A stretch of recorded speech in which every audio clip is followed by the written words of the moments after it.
Alright guys, welcome back to Formula 1 news. Another day of Formula 1 action on track and another day that Sergio Perez steals the headlines for all the wrong reasons. Certainly a day to forget for him, especially after saying that he wants to bounce back after the rough patch that he's had this weekend, but it's not happened so far. 4 minutes into the first practice, bins it in the wall. His team does get the car fixed in time, but Red Bull clearly aren't happy about this. Helmut Marko says that he's now on his last set of spare parts as a result of another incident here for Perez, and also says he made another mistake in FP2 that could prove to be costly this weekend. Very much enjoyed to your thoughts in the comments. Hit the like button if you enjoy. Subscribe if you're new as always. This is going to be the face of Daniel Ricciardo this weekend based on this evidence. Few other miscellaneous updates to bring you guys. You guys might remember that they were trialling these wheel dampers, basically fenders on the back of the wheel in wet conditions that they could slap onto the car to reduce the spray. The thing is, right, in theory, that makes the spray go lower. And does that actually make it better? Because doesn't it just slam all the air back into the face of the driver behind? They trialed this and they said it was a failure. So it's good they did the test. So they know that it doesn't work. But that was their proposed solution to difficult visibility in wet conditions. And it's resoundingly not worked. So they're going to have to think about that a little bit more. Also, one of the top guys at Mercedes, Loic Serra, for the last 4 or so years, has been taken away to Ferrari, actually. They've bought him from Mercedes, or nicked him basically. Similar figure to Pierre Vacher over at Red Bull, works for Mercedes. So Ferrari are making moves after many failed attempts to buy some people from Red Bull or to get them basically to their team. They've managed to get this man from Mercedes. Speaking of Red Bull as well, we know that this budget cap drama is continuing. The latest rumour on this is that 3 teams have disputed items with the FIA. So which teams are they? We don't know. Now, obviously the teams are going to dispute things, right? Because all the teams' submissions will have been within the cost cap. But the auditors, the FIA, the accountants, they look at it and they say, are you sure this is the real number and there isn't like other things that we want to consider here?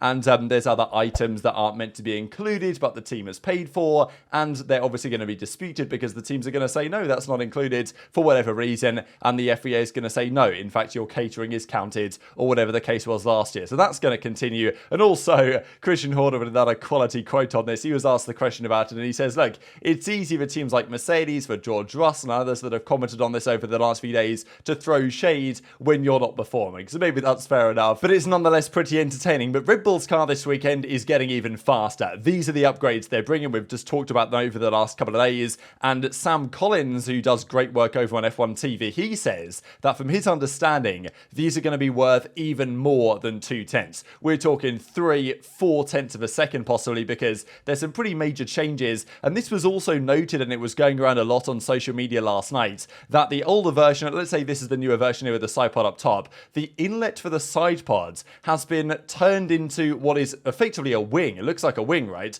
Like, I don't think anyone else has thought of this, or maybe no one else thought it was possible, but Adrian Newey has managed to design what looks to be a wing for extra downforce on the inlets to the side pods. So this is pretty incredible if this actually is true and it works as you'd think it is, because, you know, you'd think it's going to work. It's Red Bull. Usually what he does works. Mercedes have also brought a couple of things, couple of tweaks to their rear wing, and there's also some other changes to this front wing, at least in terms of, you know, this small aerodynamic implement here on the end plate. So they've actually technically brought 3 things this weekend: a performance upgrade to the front wing, front suspension for performance, and a rear wing circuit specific. And Red Bull have brought all these 5 things. The other teams with a couple of things, the Alfa Tauri as well, some upgrades that Daniel Ricciardo seemed relatively happy with. And Ricciardo will be happy for more than one reason today, mainly this reason. So FP1 begins. There was very brief dry running in the session. Perez went out.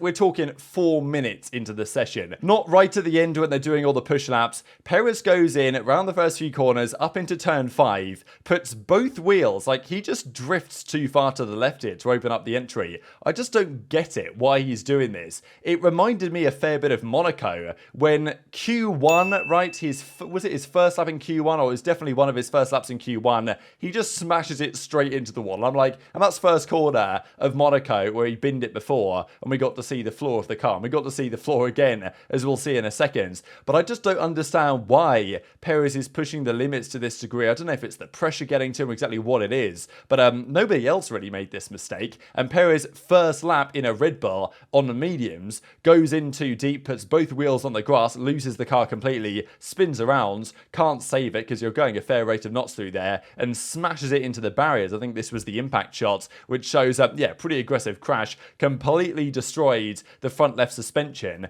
and, well, here we go, he gets out of the car, the stewards are there, the car ended up getting airlifted to safety, and we're talking 4 minutes into the first session, and immediately the reaction here, and for good reason, is like, what is this guy playing at? How is this happening again? And, I mean, he even mentioned, I believe there was a quote that came out yesterday where he said, since Monaco, he's lost trust in the car, and this is one of those quotes that happens when you're a second driver in the Red Bull and to Max Verstappen that's shortly going to get ousted from the team. You can blame yourself, you can blame various other circumstances. When you start blaming the car or saying like you've lost trust in the car or whatever, like, that's not necessarily a good sign, especially when it's a car that's got 6 consecutive wins, 5 consecutive pole positions in the hand of Max Verstappen. It's a pretty good car, as I'm sure many of you realise, and it's pretty honestly the biggest monster that anyone has built in Formula 1 since at least 2016, 2014, and even then it might go, you might have to go back further than that to find a car this good with respect to the competition. So for Perez to be making the mistakes he's making, I mean,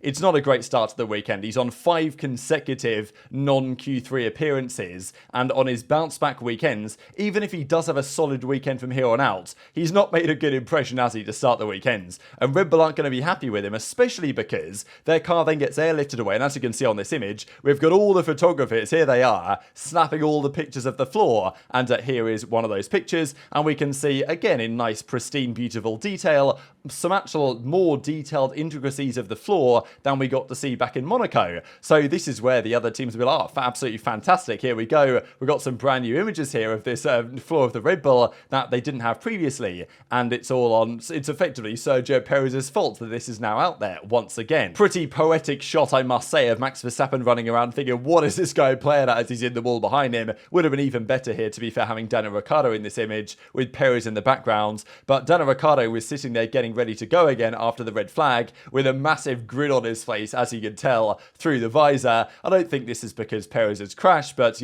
he's obviously having a good time, and there will be part of him that knows, having driven past Perez in the wall, that, that's pretty good for his future prospects. And, I mean, look, what are the odds at this point that Perez is in that seat next season? They are slimming, if that's even a word, by the day. This is one, I mean, look, these are all screenshots, so it's difficult to say exactly what's happening, but just look at some of these images and picture what might be going on there internally at Red Bull. Christian Horner came on and gave a nice standard political answer that he does on Sky Sports and said, just unfortunate for Perez, we're going to get the car ready to go again for FP2, which they did a great job to achieve, and Perez thanked them on social media afterwards, and I'm sure he did in person as well. Here's Helmut Marko as well, with Sergio Perez looking rather glum. I know they did share a bit of a chuckle here, but I mean, just look at this picture, and you got to wonder whether Sergio Perez's time is no doubt running out in that seat. And it was also spotted just a couple of minutes later, Helmut Marko on the phone to somebody or other towards the end of the session while Perez's car was still getting repaired in the garage.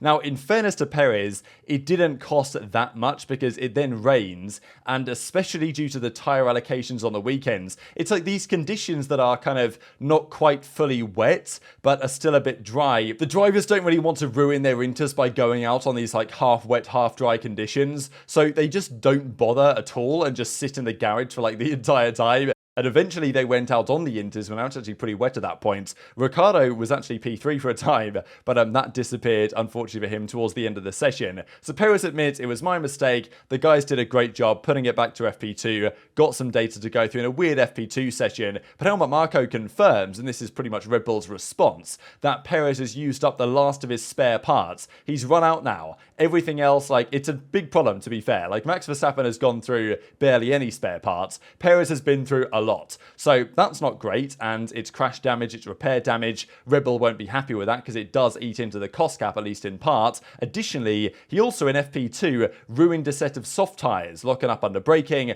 forcing him to use a new set of mediums towards the ends. I remember even Helmut Marko said, I think it was Monza last year, Verstappen was looking great, but he locked up coming into the pits. Maybe it was Monza, maybe it was another race, and Helmut Marko was like, yeah, he just ruined those set of softs, that wasn't good for us. And that weekend didn't obviously matter too much because because they were in a good spot and Max won anyway convincingly, but when it's Perez already under pressure and then he makes another mistake the teams aren't happy with in the second practice session, they're not happy with him, it's pretty clear. Now the FP2 session finishes in a pretty weird way. There wasn't that much representative running here. Well, okay, there was good running and the teams got good laps in, but it's difficult to say who's on top because everyone did something different.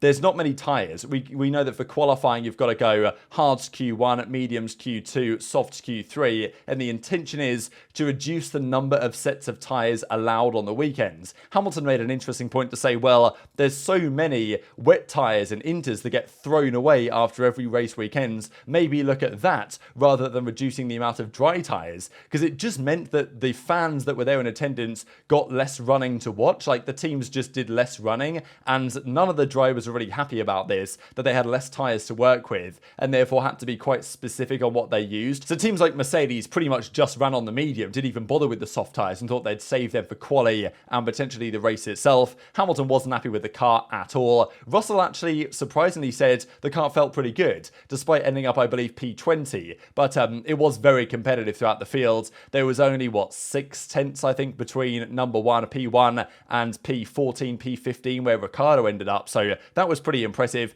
The numbers that are probably more interesting in the end were these ones on the long run pace that most teams were at least doing some work on. Verstappen and the Ferraris did their runs on the softs, relatively small stints compared to Hamilton's quite lengthy long run, but nonetheless Hamilton's long run was significantly slower than the Ferraris or Max Verstappen, who still seems to be setting the pace. His lap times averaged a 1:23.3, Leclerc was on a 1:23.6, Norris was averaging a 1:23.7, but actually both Alpines in the 1:23.7, 1:23.9 range, which was pretty impressive. So the weekend's looking really tasty actually in terms of what's going to happen behind Max Verstappen, but it's got to be said, Mercedes, despite saying their upgrades would be better here, have had a hard time today. And this poor man, Mick Schumacher, this is the face of a man that knows that he's going to be strapped to that simulator for hours tonight. Like, this guy's going to be pulling an all-nighter, trying to do everything they can to get that Mercedes looking better because, yeah, they were having a hard time today, absolutely, but